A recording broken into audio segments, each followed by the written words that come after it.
Who's ready to get started?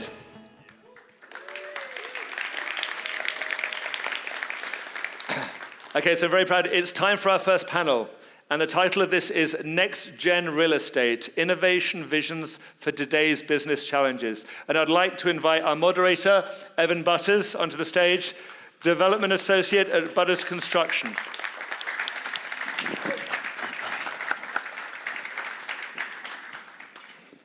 Thank you.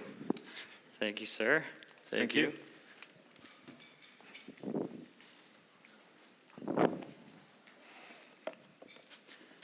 So we have an excellent, let me speak into this one. We have an excellent program for you guys today. I'm joined by some incredible panelists, Karina Garcia, Austin Hollo, Michael Navarro, Ana Marie Rodriguez, and Tim Zeitoun. But before we begin, just some housekeeping items. I want to reiterate, want to thank the FIU team for putting together this conference. Carlos, Isabel, Ellie, Michelle, Maria, I mean, you guys just do such an incredible job. You look around at this room, you guys have built this conference up to a real force. I mean, it's become a real force, and it's only in its infancy. Want to thank our sponsors for all their support. You know, without you guys, this wouldn't be possible. And lastly, to our panelists and other speakers volunteering their time today. So thank you guys so much. Round of applause for everybody.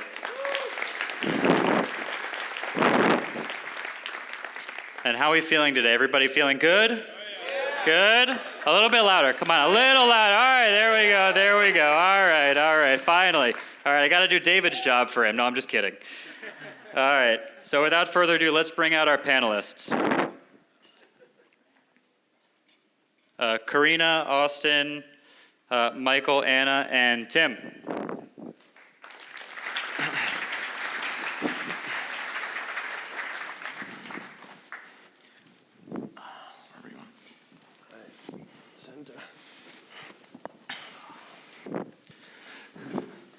So I want to start by saying today we have an incredible panel for you guys.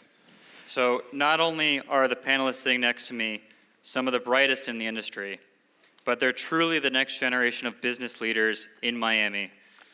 The majority of our time will be spent learning about our panelists, their family real estate businesses, and some of the challenges and opportunities of working in such a family business.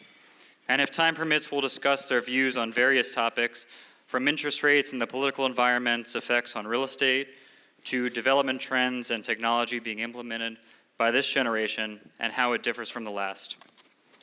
Let me first begin by bragging a bit about some of the panelists we all have the privilege of listening to today. First, we have Karina Garcia, Vice President of Game Properties. Karina works with her sister, and together they've broken through the glass ceiling and created a vertically integrated firm with an acquisitions arm, leasing arm, and property management division. Second, we have Austin Hollo, COO of Florida East Coast Realty. Austin need no introduction, as he and his family have helped shape the skyline of Miami, developing projects like Panorama Tower, which is the tallest tower in Miami at 869 feet. Next, we have Michael Navarro, Associate at MMG Equity Partners. Michael has a diverse resume, working with the family at Navarro Discount Pharmacies until it was sold to CVS. Prior to being sold, Navarro Discount Pharmacies was the largest Hispanic-owned drugstore in the United States. Ana Marie Rodriguez, CEO of Arena Capital, is with us as well. Anna oversees Arena Capital's banking and investor relationships and is a former JPM alum, where she oversaw a portfolio with a value in excess of $15 billion. And lastly, we have my good friend, Tim Zeitoun, Director of Acquisitions at Related Group. Tim joined Related from Marcus and Millichap, and in my opinion, is one of the sharpest guys I've had the pleasure of working with at Related. He also went to the University of Miami, but Tim, I promise not to hold that against you today. You know, go Panthers. So let me turn it over to my panelists quickly so they can give you a more formal introduction about themselves. I'm Karina. So Game Properties was started by my father and my sister, like he said, and I run it today. We own properties in South Florida, Miami-Dade, Broward, and Palm Beach County, ranging from single-tenant properties to neighborhood centers. I went to UM as well, so for undergrad and my master's, and I began working full-time with my family in 2013 after graduating. and I do handle mostly the leasing for our properties. We deal with national tenants, but what we love, our bread and butter, I say, is local tenants, seeing them grow and bringing them into the community. All right, I'll go next. My name is Mike Navarro. I'm with MMG Equity Partners. I was a FIU grad in 2005. MMG is a family office, basically invest in commercial real estate in South Florida. We also own a ski resort out in Idaho. It's a 4-season resort. I oversee the majority of the property management and leasing for the portfolio. I haven't gotten the invite to that ski resort, by the way, just so we know. Hi, everybody. Timothy. I work at the Related Group. Most of you, I'm sure, know Related Group as a condo developer, but we have a multifamily division where I work as a director of acquisitions. We have multifamily projects throughout the U.S., so from Phoenix to North Carolina, Atlanta, and obviously in Florida. So my job is to find land and to buy dirt. I take big pride in finding the best dirt. We do multifamily projects ranging in size and scope, again, throughout the U.S., and very happy to be here on a great panel. Thank you. My name is Ana Rodriguez. I'm the CEO of Arena Capital. We mostly do multifamily workforce housing in Florida, and we do retail in Florida and Arizona. Good afternoon, everybody. Austin Hollo, Chief Operating Officer of Florida East Coast Realty. We are large-scale urban developers here in South Florida. As you saw, my grandfather, Tibor Hollo, founded the company over 60 years ago.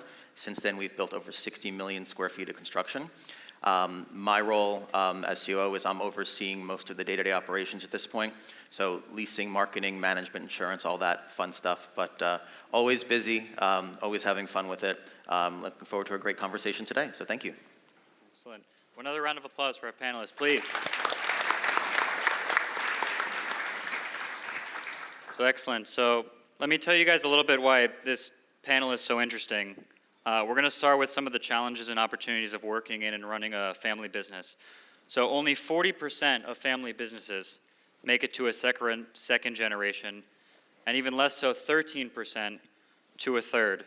So my first question for the panel is, how do you all plan on taking the family business into the next generation and ensuring that it continues to thrive? Oh, all right, I'll start. I think part of that is understanding, roles and responsibilities and having a shared vision. I'm very fortunate to, having spent 15 years working alongside my grandfather, which is crazy to think I've been with the company for 15 years, but being able to, sit with him every day, have lunch with him every day, learn how his brain works has been a really invaluable opportunity for me. Obviously, he passed away earlier this year, so it's been a bit of a transitional year for me and our company and our family. Right now it's me, my father, and my uncle. We're all very intimately involved in the business. A lot of overlap, but we do have our unique areas as well. Like I said, I'm a little bit on the operational side, day-to-day management of things. My father's more on the financial side, so doing wealth management, lending relationships, sales acquisitions, things like that. And my uncle is our in-house counsel and also heading up the development side of the business. So, I think it's important to, again, have defined roles, but communicate well, and then share a vision across the family and the company. Yeah, I'll jump in. So it's me and my 3 cousins, pretty much, in MMG. And we now have the next gen that just started working with us, Marcel's son, Alex. He came in, he started working in accounting, and then now he's learning the acquisitions business. So just getting them involved and getting them interested in the business, I think, is how you kind of continue to grow that. So I'm the second generation. My dad started the company on its own. So my sister and I are the 2 now. And I think what you mentioned about delegating and finding everyone's responsibility is really important. And I think in the beginning we struggled with that. We both did everything, and we realized that wasn't the best use of our time. And now we've split up exactly what our responsibilities are. And I think that has been very helpful. And the same thing, learning, like I learned alongside my father, like you said, you learned alongside your grandfather. I think that's been very important. And for the next generation, right now, my sister and I don't have children, so it's going to be a while before they're, brought into the family and realize what our business is. But I think it'll be important from an early age for them to see that, and I think that makes all the difference. And that for my sister and I was very important, seeing what my father was doing, going to the properties, learning alongside him. So I think that is going to be something we're going to keep top of mind for the next generation. Yeah, for us, it was similar. It was, at first, here in the US, we had to do a little bit of everything. But as we grew, we each kind of found our own fortes and started going those routes. But it's also, as Karina said, it's involving the new generation. So like my nieces, to understand what we do, bring them to the office. So not only they get what we're doing, but they start learning of the culture of the business.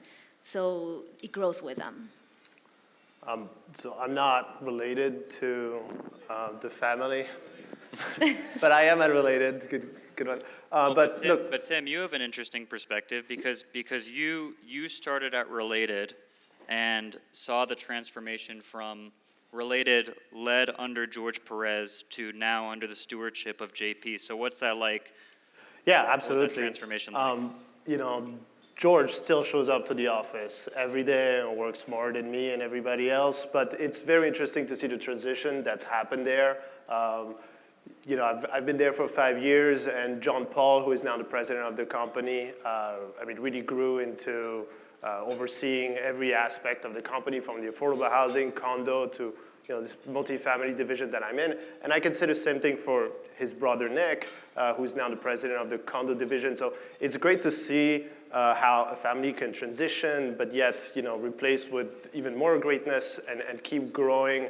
And I think that even though Related Group is a pretty large company with lots of employees nowadays, it's very similar to the way they're transitioning and growing with their kids. You can see the company growing from a small family office, a small shop at first, to again, we have multiple offices in Dallas, in Phoenix, in Atlanta, Carolina, and in Miami. So it's great to see this transition, and I hope all of your family offices can do the same. Yeah, no, it's been really interesting watching Related. I've had the privilege of working on deals with you, in this new chapter of Related, so it's been a lot of fun. When did you all realize you wanted to work in the family business? What was that catalyst? And I'll add a little bonus in there for you guys. What was the first deal you worked on with the family? For me, I always knew it was, an opportunity that was available to me. I was never pressured to join the company, but I always, felt that I wanted to have that opportunity. And, the way my family works is, the only nepotism is an opportunity, right? If I couldn't cut it, I very much would not have the job and career that I have today. And for those of you who did know my grandfather, you know how very true that is. I was always kind of focused on this is my goal. I even took, business and finance and marketing classes in high school, so I always kind of had an eye on this. I had various, internships, real estate related in college. So, I always was kind of trending in this direction. And actually, interestingly, your question about the first deal, the week I started with the company, by coincidence, was the same week that we acquired the site for 1101 Brooklyn Panorama Tower. So that was a big week for the company, getting both me and our flagship property. But starting literally at the same time and seeing that process from literally the first minute until stabilization, and now kind of running the building as well, it's been an extraordinary learning experience, and really gives me a sense of pride that I was there from start to finish. I would say we were brainwashed, or that's what we like to say, my brother and I. Pretty much, our dad instilled the culture of working, so ever since we were little, part of our summers have to be going to the office in Colombia and working for him. So as you said, it was an opportunity. It wasn't really pressed, so I was fortunate I got to go and work at JP Morgan and Nomura, and then come to the office. But as you said, I loved real estate, so it was always an option. And as I started growing in the corporate ladder, I realized that probably for me, I wanted to be close to family, and that's when I came back. Super thankful to be at the Related Group. Worked my way there from college. I was at a brokerage shop at Marcus & Millichap, so couldn't be more thankful for the opportunity to be there, for the exposure that I have to all kinds of development products. The volume that Related does is really outstanding. We've done many deals since I joined, thankfully, hopefully more to come. But we also try to go after larger master plans that might have a piece that's condominium, another piece that's multifamily, bring a bunch of retail, and I think we'll talk about this in a few moments. The first deals, I don't really have an answer for that, but what I like the most is being able to find a large piece of land that you can dedicate to different divisions across the company. So that's my piece. Yeah, so I started with the family pretty much when I was born. Back then we had the pharmacy retail business, Navarro Discount Pharmacies. So as a little kid, working Saturdays when there was no school on summers, learning the business, bagging groceries, stuff like that. And then we sold the business to CVS in 2013, 2014, around there. And prior to that, we had gone acquiring retail shopping centers as a way to expand the pharmacy business. So it wasn't our main business. The pharmacy was our main business. So after we sold, there wasn't a whole lot to do. So I actually went to go work for Carnival Cruise Lines for 5 years. I ran a shipboard analytics team there. And then in 2018, we started having discussions of, hey, you should come back, and we should all work together again. So started in an analyst role and underwriting deals, and then now I'm here overseeing the leasing and management. First deal I did was when we were buying Pinecrest Center, which is US 1 and 120th on down in Pinecrest. It's got a pet supermarket, D7 Ace Hardware with second-story offices on the top. That was a good learning experience. So we're neighbors at that property, so that's always nice. So same thing, I grew up in the family business. To me, it was normal to go to shopping centers, walk around them when my dad was talking to tenants, showing space. We enjoyed it, it's all I knew. We did it on weekends. When he'd get a property that was presented to him, we'd drive to go see it. We'd go multiple times, breakfast time, lunchtime. We'd stay overnight at a hotel to come see it the next day. So I just grew up in it. For a while, he did development of residential houses, and my sister and I would play around the empty houses, pretending to be realtors, showing them. So I don't really know exactly the moment I decided to be in the family business, but my father never pushed it on us. He always wanted us, he's like, if you want to be a doctor, go be a doctor. He really wanted us to be attorneys for some reason. So I graduated from my MBA, and he's like, are you going to go to law school now? And I'm like, no, I'm done. I'm ready to be full-time in the business.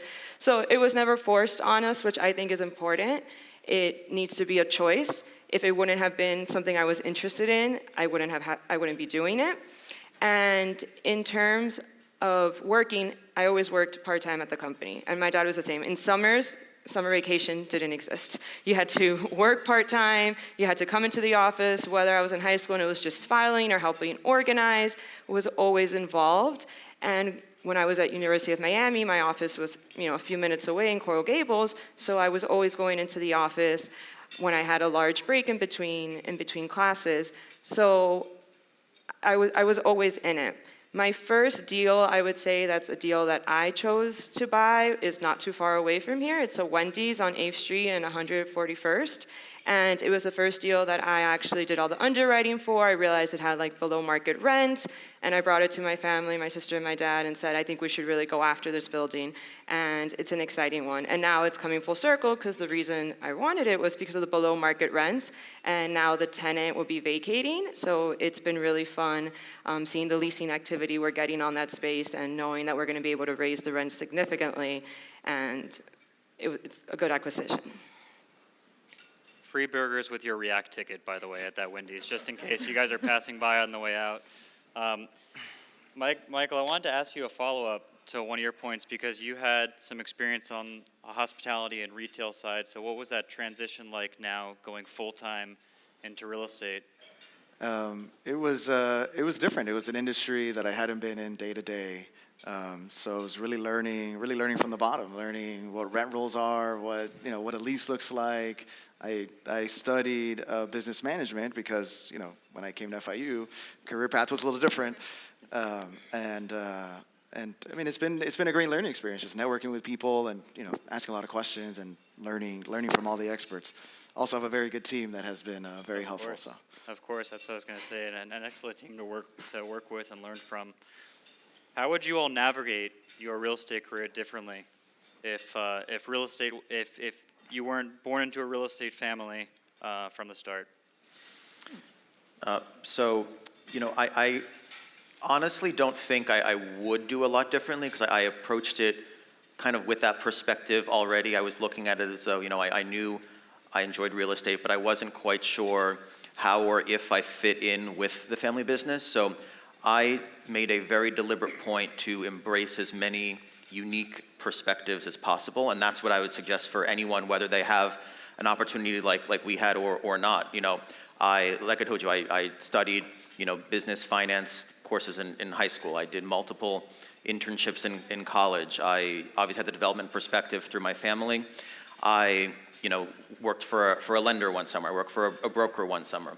I even turned on an opportunity to intern with the Miami Heat, which was a huge deal if you know me, because it was I wanted to make sure I was as well-rounded as I possibly could be. Right out of school, again, whether I had the opportunity with my family or not, I definitely did not want to start out with the company. I think it was very important to see what it's like out there, what the world is like, what employment opportunities exist.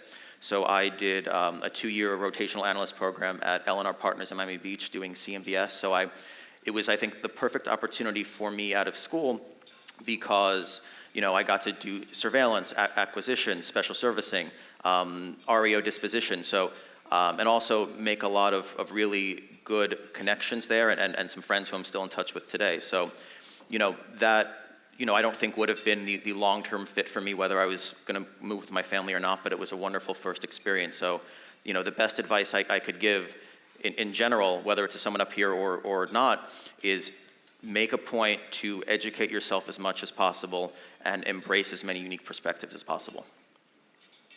Yeah, I would agree. For me, I don't think I would do anything different. I loved real estate. That's what I studied in school. I love the fact that I also went and worked in New York, did lending, asset management, and I feel that gave me a much different perspective. So when I came back to Miami, I was able to show a much different world and structure things in a much different way. And I was lucky enough, a lot of the recession, I did it while I was at JP Morgan. So I was literally paid by somebody else to learn how to take deals out of trouble, how to manage deals through the hard times, and that for me is a very invaluable lesson. Yeah. Great, I agree also, wouldn't do anything different. I think it's great, Austin, that you have the wisdom to go out there and see what else is there before joining your family office. I think, hopefully I would have done the same thing. Yeah, wouldn't do anything different. I think, it's a meritocracy. So if you work hard, whether it's a family office or a corporate structure, you work hard enough, you can find your way into even the smallest shops and make a difference. Keep working hard. Not much to say more. I did decide to work with the family business immediately just because of my dad's age. My dad is 79, and already he hasn't had an inner office for about maybe 7 years now. So I knew I wanted to start working with him while he was still active and doing deals so I can learn alongside him. I do believe if maybe he would have been younger, or I thought he would be working every day for a significantly longer time, I might have gone to work somewhere else. But just knowing that the years he was going to be working in the office were limited, I wanted to take advantage of that, and I don't regret it, so I'm happy I did. And actually, our company kind of had the opposite experience of that. So my father was the first one of the next generation to be involved, and he was there for quite a while. My uncle was a lawyer, went to law school, and then my grandfather, this is many, many years ago, called up my uncle and said, well, I'm going to be retiring soon, so I want you to come work with me now. And then Jerry, my uncle, called my dad and asked his opinion, and my dad said, don't listen to him, he's not retiring, take your time. Jerry didn't listen, he came right in, and then he kept working for another 20 whatever years, 30 years, and literally was in the office the day before he passed away. Oh. So that's the kind of work ethic that we're dealing with, and no one ever believed him when he said he was going to retire. That's incredible. And what do you all think are some of the advantages and disadvantages of working at a family-owned firm? So they're all sitting right here, so it's great. Can we go to the next question? I was lucky I didn't invite them. Smart Yeah, move. just act like they're not here. Yeah. So. Give us the dirt. All right, so we'll start with I mean, honestly, it's great, because it's so I had the benefit of working in a very large corporate environment with a huge office, tons of departments, kind of people everywhere, and it's very different transitioning from that to working with a family, right? Because you're working with people that you understand, you can trust in them, right? The difference is, the expectations are a lot higher, right? Because you're not just somebody else that, you're just not another number at a big corporation, right? You're one of the family members, and they're expecting you to come in and, act like you own it and grow the business and continue to move everything forward. I agree with the trust. I trust that my family is not going to do anything that's going to hurt our business. I have, full faith in them. So I think that's an aspect that's very, makes it very comfortable. And just personalities that we know. I grew up with my sister. I know exactly how she is. I know how she thinks. So it makes it very easy to understand each other, which if you're in a different setting, it takes a long time to build that relationship. So I think having all of those years together, it definitely helps. A disadvantage is sometimes work-life balance. It's all about work. You're on vacation, you're thinking about work, you're talking about work. At dinner, dinner parties, the office comes up. So you need to find the right balance. And my sister and I, in that regard, we're the ones that talk about the office more. My dad was this type that he'd shut off after a certain time. Or even now when we mention things, he's like, let's talk about that tomorrow at 9 a.m. And it's like, oh my God, let's just talk about it now. But I think that would be one disadvantage. You're always on. There's no break. Cut off. Thanks. Did we get shut off? Oh. It's not really a disadvantage, but you're always on, right? Yeah. And it can be an adjustment to find appropriate boundaries, because obviously I think it's important that you agree more often than you disagree, but when there are disagreements, well, who am I arguing with? Is it my dad? Is it my boss? And I think it's important to kind of figure out, how far you can push, what's appropriate, what's not. I kind of had an opposite experience again, whereas, I would go to my grandparents' house for brunch on Sunday, and my grandmother obviously didn't want to talk about work the entire time. But the second she left the room, he started grilling me about what's going on in the office. So, it's sometimes challenging to find the right boundaries, but once you kind of find that, you can plateau a bit. I think it can be a really rewarding experience. Yeah. For me, advantages is, there's no corporate ladder, really. You can contribute as much as you want. Not to say that's not true in the corporate world. And even though Related has really grown into, it feels like the structure is getting closer and closer to corporate, which is good and bad. So I'd say the advantage is definitely that, you can contribute and you can be, in the circle if you're valuable. I think that's a great thing to be able to, there's more. It feels like there's more flow, which I definitely like. Disadvantages, let's be real. If you're not family, you'll never be family. You're Careful what you wish for. Thank you. You're family to me. Right. Well, I agree with everybody, and I would just add that some of the advantages and is also a disadvantage, right? The fact that you're always on can be a disadvantage, but it can be an advantage when you're trying to solve a problem or when you're trying to celebrate with each other.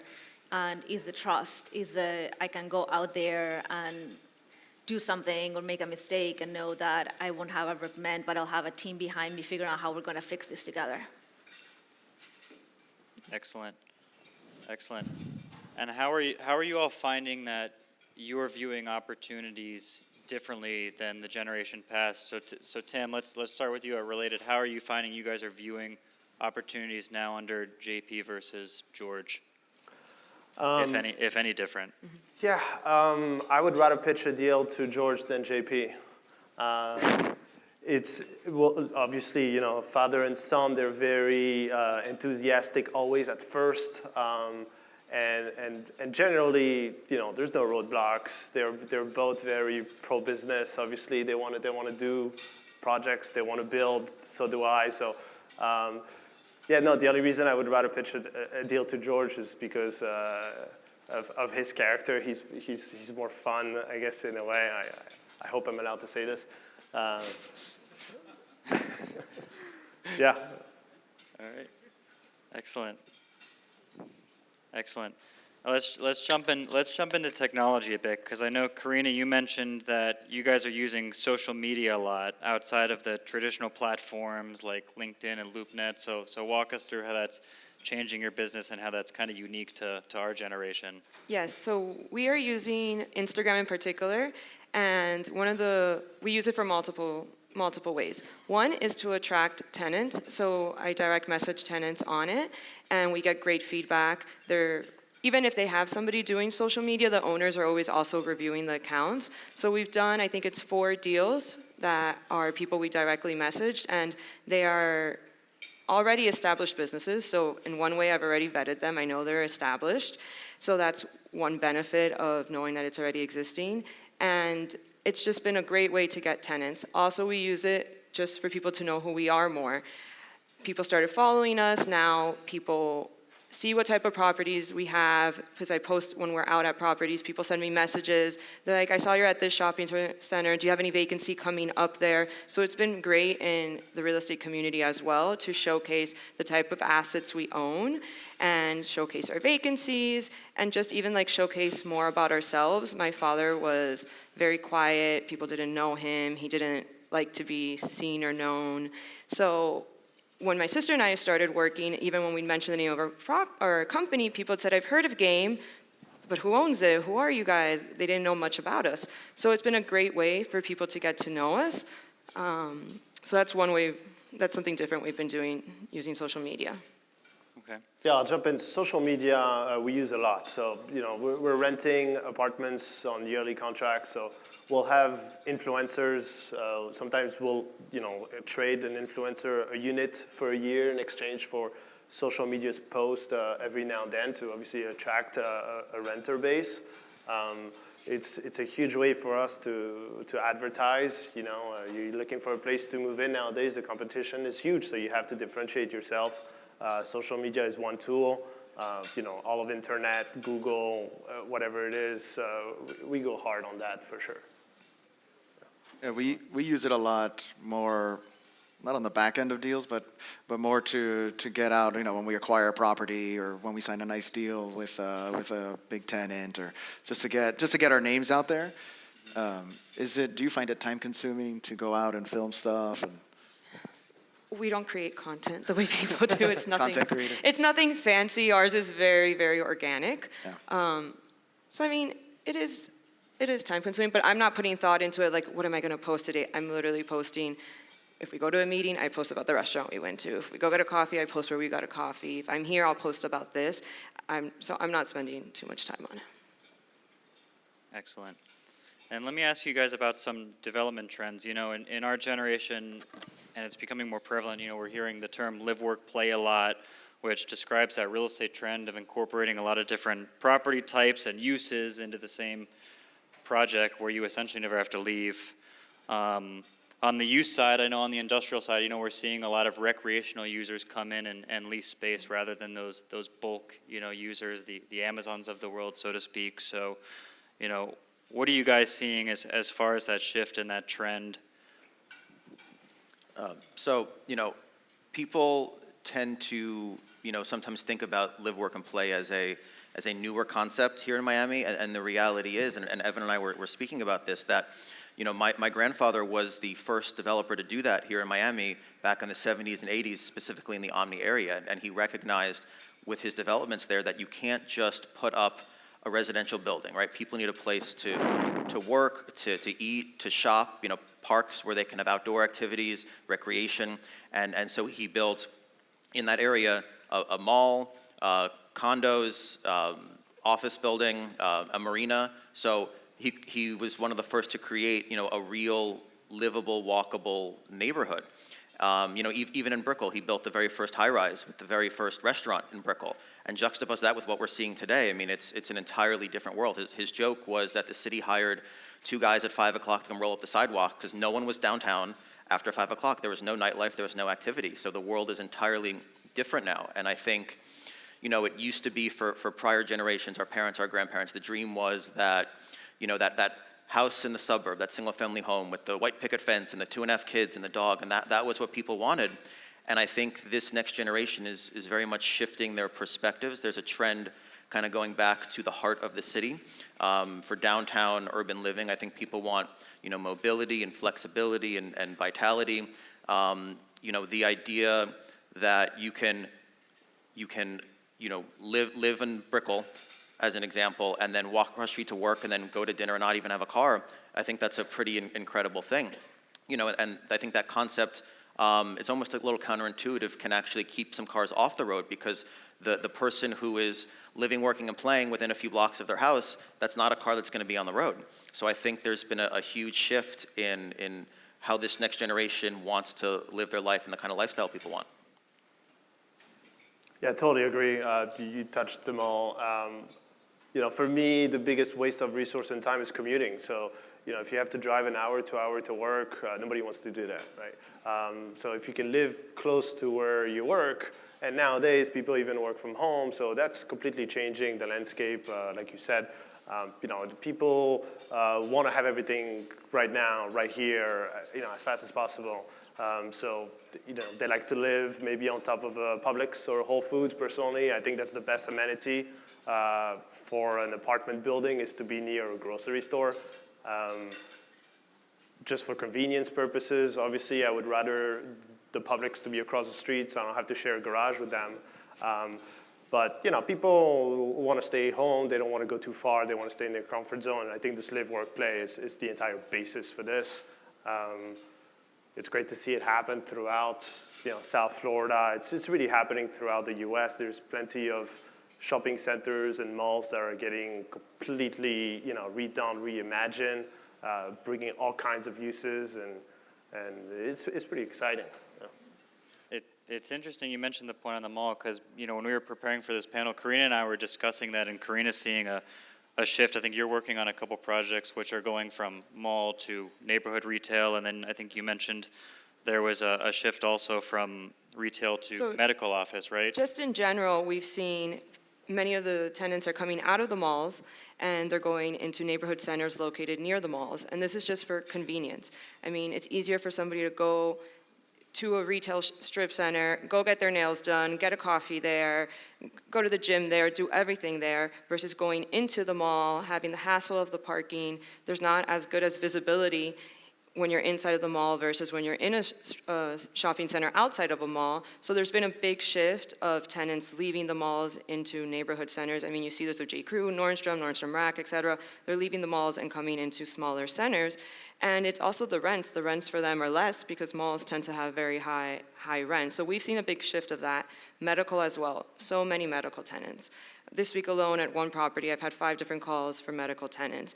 And it's because many of the doctors, primary care doctors, were located in hospitals. And as a patient, it's kind of annoying to have to go into the hospital setting, the parking garages that are far, walk to the office. So they're coming into centers which are in the community, and they're just a lot more available to people. So we've seen that shift. And these sort of tenants, they're willing to pay high rents because they were already paying high rents in the malls or hospital settings.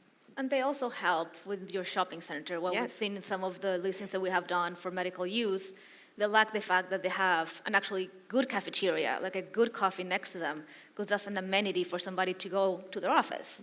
I can go get real food after, or I can do something next to it. So that is also, they're actually, before we didn't like them in retail, we thought it was a dying center, we'll put a medical. Now it's an actual amenity that brings people into the center and helps your other tenants with the retail sales. Yeah, and I would add, on the residential side, amenities are a whole new ballgame compared to what it used to be. You used to just have to give, 4 walls and an elevator and a parking spot, and people were happy. And now that's just not the case anymore. At Panorama, which again is one of the densest, not the densest building we have down here, we have 100,000 square feet of amenities, and people are frankly expecting that. And if you want to charge, high-level rents, you have to provide that. We have a big pool deck with multiple pools, 3 movie theaters, a big gym with sauna and steam and Pilates and yoga. There's, like I said, movie theaters, dining room, wine room, music room, cyber cafe. I'm sure there's plenty of others I'm missing, but people, especially in dense urban areas, are expecting this now, and it's not even optional anymore. People want amenities. Interesting. We're so we've done mostly retail in the past, and now we're starting to dab into multifamily. And by dab, I mean we have 3 projects in the pipeline. They're less live, work, play, and more focus on like workforce housing. More suburban areas where there is that need for housing. So it's a little bit different, but similar. Yeah, and it feels like there's a secret race to have the best amenity package in your building, right? Everybody's just trying to push the envelope. Like, what's the latest trend? Do you want a cold plunge in your building? Can you do padel? It's fun to see it happen, and the developers kind of copy each other with their amenity packages and so on. So it's definitely interesting, exciting to see. Yeah, and going back, on the technology side of things, that has, very much shifted as far as the development trend as well. Especially again when you're dealing with large properties, you must have a robust property management software, or you really can't function anymore. I looked this up before the panel, and I think since Panorama opened, we've had over 20,000 leads come in. And if you don't have a system in place to handle those efficiently and effectively, you're going to be totally lost. So, when someone requests information, they receive it automatically. Our leasing agents are notified automatically, so they can arrange a tour and get that set up quickly. When we're doing work orders, someone submits that in the system, and then at that point, the maintenance technician gets that notification on their phone. They can handle it immediately. So we try and get most of this done within 24 hours, and it also allows us to track. As an example, if the request is for a light bulb, we then automatically track on the system how many light bulbs did we replace that month, so we know what trends are coming up. Can we be more proactive in fixing things? How many light bulbs do we need to keep in stock? So it helps with procurement. And then also, I think, helps with communication on one side from tenant to tenant, so it creates a sense of community. And on the other side, from landlord to tenant, so we can convey important information. Interesting, okay. Let's talk about a point that you guys brought up briefly, which is just geographies. Where are people going? Where do they want to live? I know, you guys have done projects, all over the Sun Belt. But let's focus in a little bit more local, maybe brick holes in the Gable. What are you guys seeing in those markets specifically? So in Coral Gables, the last few years, I feel like it's changed tremendously. It used to be just completely a residential community, a lot older people. Now the average age is 40, so it has come down. Has a huge daytime population now because of all the offices that have open there, and that's been great. The Plaza's been a great addition. Now I think FIFA has 75,000 square feet. Apple signed, I think, 45,000 square feet, and this is bringing the workforce there during the day, and then those people at the end of the day, they end up moving closer to the Gables. They're dining there, they're going out to lunch there, and that completely has shifted the frame in Coral Gables. So our office is in Coral Gables. It's been there 20 plus years, but we never invested in Coral Gables besides our office building. And in the last, I'd say 4 years, we've bought 4 small tenant properties, freestanding buildings in the Gables, and it's because we see it as a market that is, the rents are just rising, and every day we see the population there going up. So, and the income, it's a very high income area. So for us, that's been a market we've been focusing, even though it's very hard to buy there because many of the assets are generational. They've been owned for the same family for many years. But we've been fortunate, like the last one we bought, I think had been owned for 50 years by the same family. It was in a trust, and the family now was already owned by 7 people, and they were concerned if somebody passed away, it would be owned by the next generation. So they sold, and we found opportunities like that. But that's why it's so hard to get into Coral Gables before, because people weren't selling. And now we're starting to see second generations, third generations that They rather sell the asset and just get the money to do something else. They're not interested in holding it. So it's created some opportunities for us. I think those barriers are only going to get higher too, because specifically in the Gables, you're starting to see a lot of institutional recognition. I mean, one of the more recent data points, Apple signed that huge lease in the Gables. So I think things are only going to get more difficult in that market as institutions start to move in. For sure. But I would say overall with South Florida, the growth you've seen. We also do workforce housing, and we've seen the revival of so many downtowns from 10 years before, Hollywood, Davie. So you're starting to see smaller, sleepy cities in Florida reviving, bringing new tenants in, more people wanting to live there. So you're starting to see just overall growth, and the sentiment in Florida, nor for multifamily, for retail, is very different from the rest of the country. We're here, we're still growing, there's still need, people are still moving here. Where in this rest of the country, you're already hearing maybe we're giving discounts or we're doing other things, so. Yeah, and an area that we're very excited about is the South Dade area. So like Cutler Bay, Naranja, Homestead. I mean, we're seeing tons of development down there. I mean, all the major home developers and multifamily developers they've all bought tons of land down there.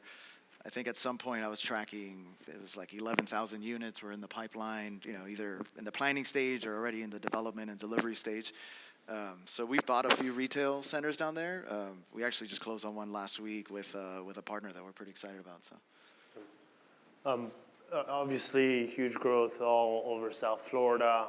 I think a special focus point is US 1. I mean, all the way from Homestead to Aventura, you see new developments popping all along US 1, whether it's near train stations, which I think it's great for the city, generally speaking, or even just private land along US 1. I think have seen a lot of focus. And also, we need to say that the counties and cities in South Florida have participated a lot, right? So there's a lot of public land near train stations again, or older city halls, older kind of community centers and whatnot that cities realize has huge potential, huge development potential. So we're seeing these being unlocked, and many times you'll have multifamily there. Obviously, that's a price driver, but it brings back the conversation we had on live, work, play, and it's great to see. It's like you just said a minute ago. You see these little downtowns popping around, these little town centers everywhere. I think everybody likes those, and excited to see it continue. Yeah, and I would add, I think Miami very much isn't just Miami anymore. It used to be viewed, as a singular large metropolitan area, and now, we have dozens of submarkets.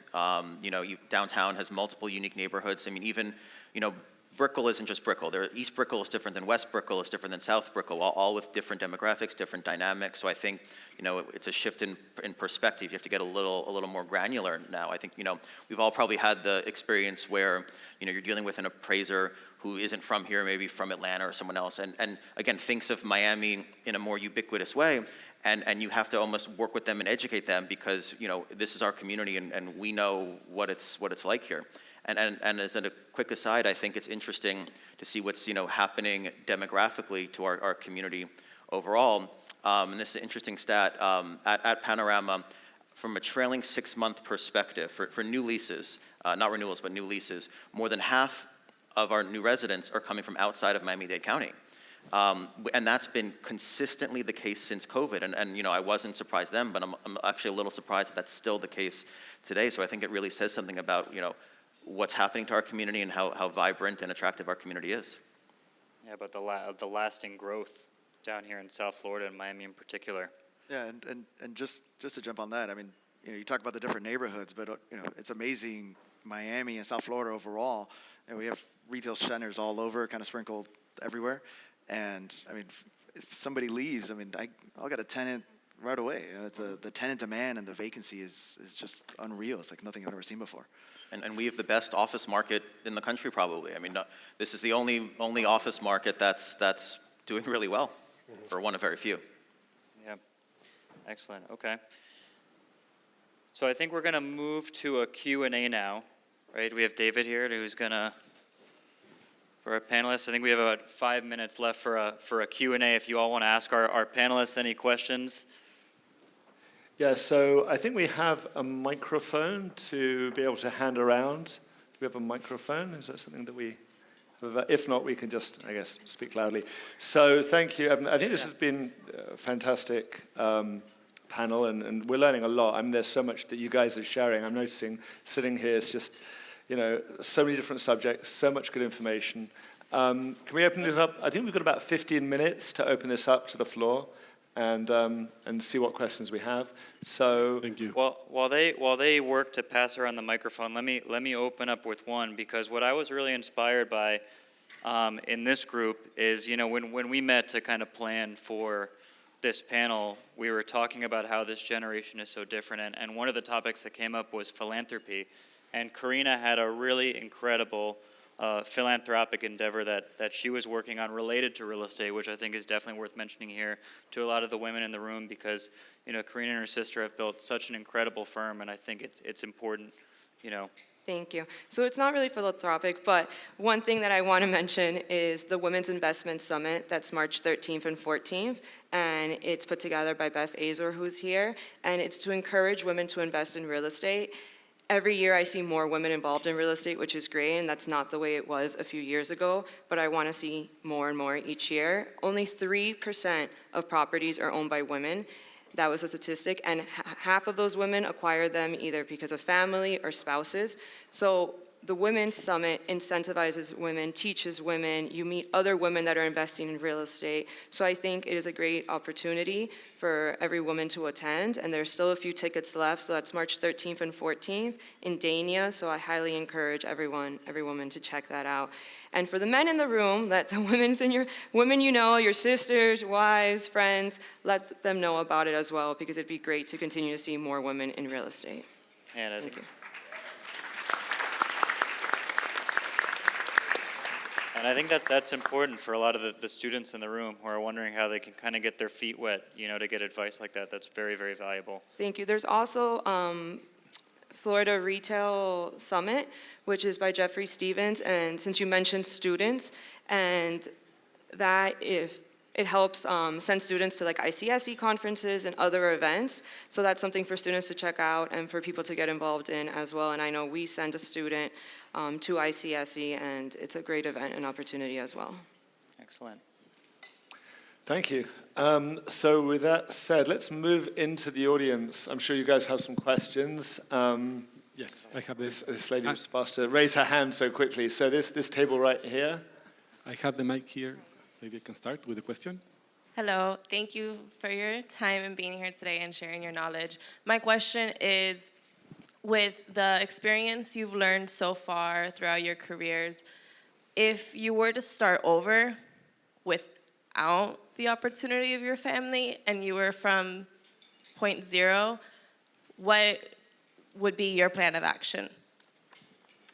I think getting involved anyway, reaching out to people. If it's real estate's what you're interested in, reach out to people in real estate, whether it's on LinkedIn, whether social media. I mean, I get messages sometimes from students or people that are new in the industry that are looking to meet. So I believe you have to reach out to people.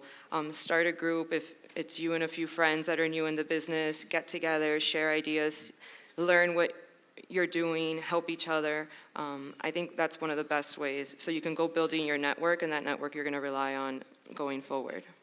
And also, I think getting an education and latching yourself on to an incredible program like we have here at FIU is a great way to kickstart that experience and that career. And I would add, I think Miami is a really unique place in that, you have certain cities in our country that don't have the vibrancy that we have. You have other cities in our country that are, older, more established, say like a New York or a Boston, where it's harder to break in. And I think one of the great things about our community is that people here don't care who you are, where you come from, how old you are, how long you've been here. Like if you want to be here and get involved and make a difference, in the community, professionally, we have a lot of people who are willing to, connect with you, established community leaders who want to embrace the next generation. And I think if you can, spend some time and work hard at it and make those connections and meet those people, you're going to learn a lot because people here very much, want to help and embrace that. Yeah, I would agree. And I would say what helped me when I was younger and I was in New York, it was exactly that. I was one of the few young people willing to raise my hand and call on the CEO, the manager, and those opportunities, those are the people who are going to become, call it your sponsors or your cheerleaders, who are going to help you and push you and going to show you the opportunities later on. So take advantage that you're young, and people love teaching the younger generations. So take advantage of that.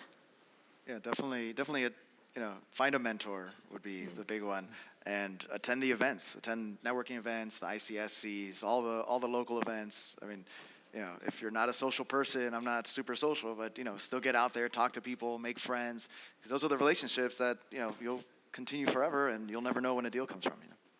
Yeah, I'll add quickly. Go out there and drive around. It's real estate, so it's real. It's right in front of you. You just have to go and see it. Maybe find something that you have most interest in and become an expert at that. It could be broad. It could be retail or multifamily, but maybe you could find a niche where you really try to maximize your knowledge of that, and then go out there and meet people, meet a mentor for sure. First thing is get in the car and go drive around and see what's out there. Yeah. Perfect. Thank you. Next question, there was gentlemen over there at the far end.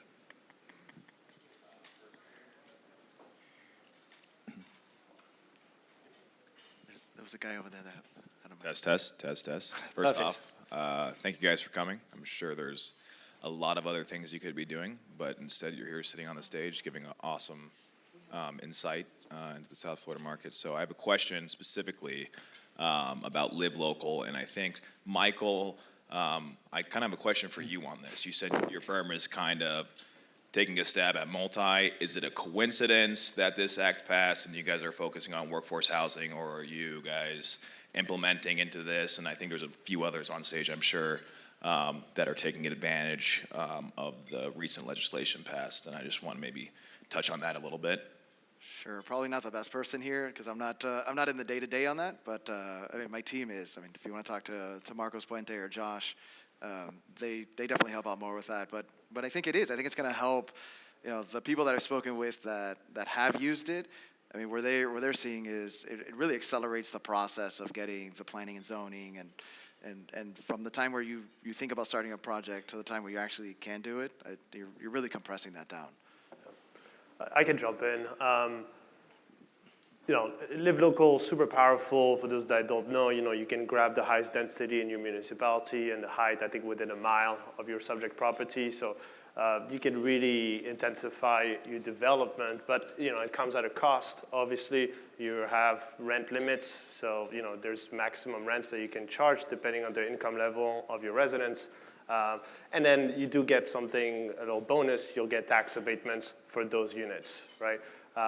So it's sort of a trade-off, and it's powerful because it's what people want, it's what people need also.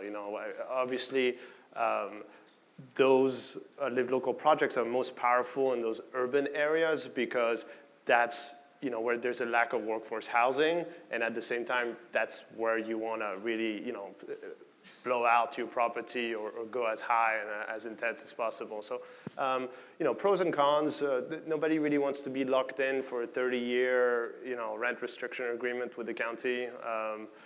Tax abatements are great, and it's not always easy to get workforce housing in your building. When 40% has to be limited, that can create some uncertainties. That can definitely impact your leasing. So definitely pros and cons, but generally it's an amazing thing that the state of Florida has put together. I hope other states can copy Florida, whether it's Georgia or the Carolinas. I think it's whoever had the idea of Live Local is a genius, and I hope more developers can take advantage of that and bring workforce housing to the urban core where people are getting pushed out because that's where everybody wants to live, right? Also, other than workforce housing, one thing I really like is hero housing. So if you haven't heard about hero housing, you're bringing policemen, teachers, kind of community servants to your building, and you're keeping those units for them. That's very beneficial for the city because you can attract the best policemen, you can attract the best firemen and whatnot. So, live local, great idea. I hope we see a lot of projects using it in the future. And it's a fantastic way to unlock pieces of land that otherwise would have not been able to be for housing. We have such a lack of housing. I believe it's 90,000 in Miami-Dade and around 80,000 in Broward. So being able to unlock that warehouse that is run down, or that shopping center that doesn't work as a shopping center anymore, and being able to put a mixed-use project and be able to attract people and keep them in the community is very important. So I think we've got time for one more question before we take a break. It's this lady right here. Great panel. Thank you. Do you all find challenges with recruiting and retaining talent, being that you are family run? I'll jump in really quick. I think that's the challenge with any business, regardless of whether it's family run or not. We live in a world today where the internet exists and all your options are kind of on the table, right? So I think everybody naturally is looking for that next best thing, and so I think family run or not, every business now is challenged with kind of retaining that talent. Yeah, I truly believe in retaining all the talents. It seems conducive to train people and have people work for you for many years, only to see them move on to another company. Within my power, I try to do as much to keep the team intact and to grow from that base and to keep the employees around. I don't have a direct say in it, but sometimes people want more money. Obviously, that's the main reason people would move from one company to the next, other than maybe geography or other personal reasons. But I think it's important to pay your employees. And I didn't mean to go there, but it's you got to keep your talent. Yeah, finding the right people to join the team, right? Because you have the family that there's a certain drive to them, right? I mean, we're always looking to grow. We're always looking to expand the business and expand our footprint. So finding people that can match that energy, but then have the right talent, the right skills to fill the role that we're looking for. I mean, I think we've done pretty well with the team that we have so far. And the right personalities, right? Because it's a small group, and they got to really mesh well with the group, which again, challenge of any small business to do. Yeah, I would say the challenge is not so much whether you're family-owned or not, it's how big your company is, right? Because when you're a smaller company like ours, people are going to wear more roles or more hats. So you need to have somebody, or we want to attract people that are more dynamic, that can one day be doing acquisitions and the next day helping with property management because somebody might be sick or out of the office. Whereas when I was in a more corporate job, it was a little bit more of a one role and very specific. So for us, it's more about the type of talent we need, and they tend to be people that are more entrepreneurial in a way. Yeah, it comes down to cultural fit. My company might do the same thing as her company, but if we have different corporate cultures and expect different things, then one individual might, thrive with her and not with me. So I think it just comes down to fit more than anything else, whether it's a family business or not. Perfect. Well, I think, do we have time for one more question? Okay, one more. This lady over here.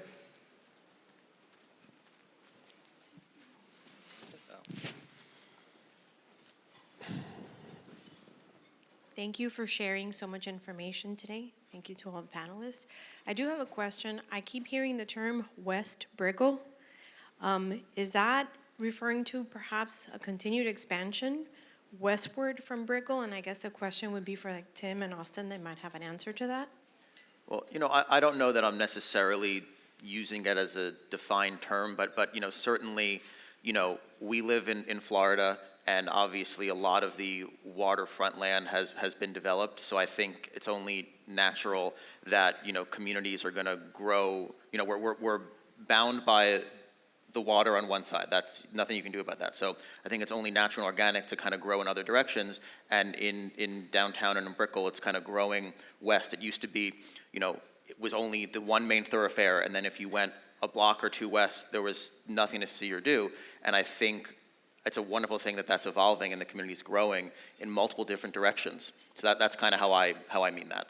Yeah, I consider West Brickell, the area in Brickell west of the railroad, or the Metro Mover, to the highway I-95. That's what I call West Brickell. I don't know, that's a fair, I think that's it. As fair as any other definition. That's West Brickell for me, yeah. Thank you. Perfect. So I actually would like to say thank you to the panel for some incredible astute observations, some candor, which we all need.